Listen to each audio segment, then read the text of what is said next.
देखो मान लो अब ऐसा दे दिया तुम्हें, vector A equal to 3i plus 5j। तो इसका मैग्नीट्यूड निकालना था, हम लोगों ने पढ़ लिया। कैसे निकालेंगे? 3 का स्क्वायर 5 का स्क्वायर पढ़ लिया था ना। 9 और 25 34 आया। ठीक है, ये हम लोगों ने पढ़ा। ठीक है, लेकिन बालक अगर यहाँ पर इसका डायरेक्शन आ जाए, क्योंकि देखो कोई भी वेक्टर दो चीज़ों से मिलके बनता है, एक हो गया मैग्नीट्यूड, दूसरा क्या हो गया डायरेक्शन। अगर तुमसे पूछे ए कैप कितना होगा, मतलब डायरेक्शन ऑफ वेक्टर ए, तो हम इसको ऐसे भी निकाल सकते हैं। कैसे? ये ऐसे, समझ गए? तो बताओ मैग्नीट्यूड तो तुमने निकाल ही लिया। 34 यहाँ रख देते हैं।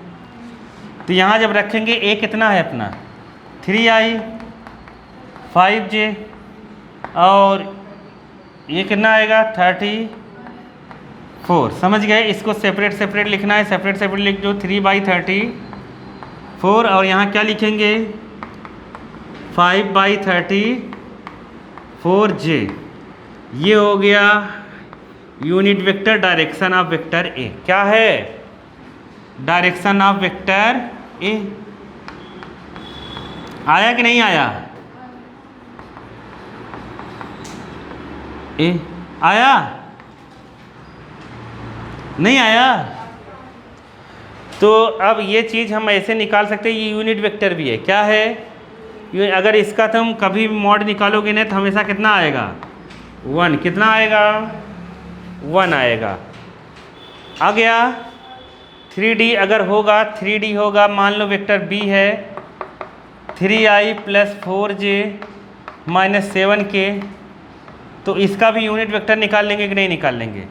पहले इसका मैग्नीट्यूड निकाल लेते, कितना आ जाएगा 9, और इधर कितना आएगा 16। 7 का स्क्वायर कितना होगा 49। 49 16 और 9 मिलके कितना हुआ? कितना हुआ 25, और इधर जोड़ोगे कितना होगा 74। कितना होगा 74। आया ना 74? 74 ही होगा ना। 25 5 यहाँ जोड़ोगे 54। हाँ ठीक है 74। और अगर बी कैप निकालना है तो क्या निकालेंगे? Vector B upon modulus of B.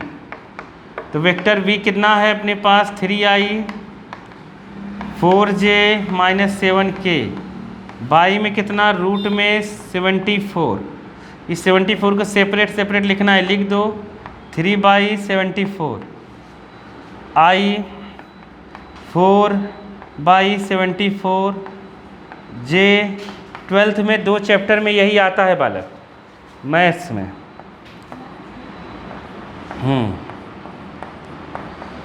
कि समझ गए कि नहीं समझे? अरे समझे?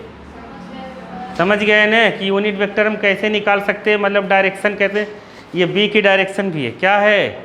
बी की डायरेक्शन बी कैप।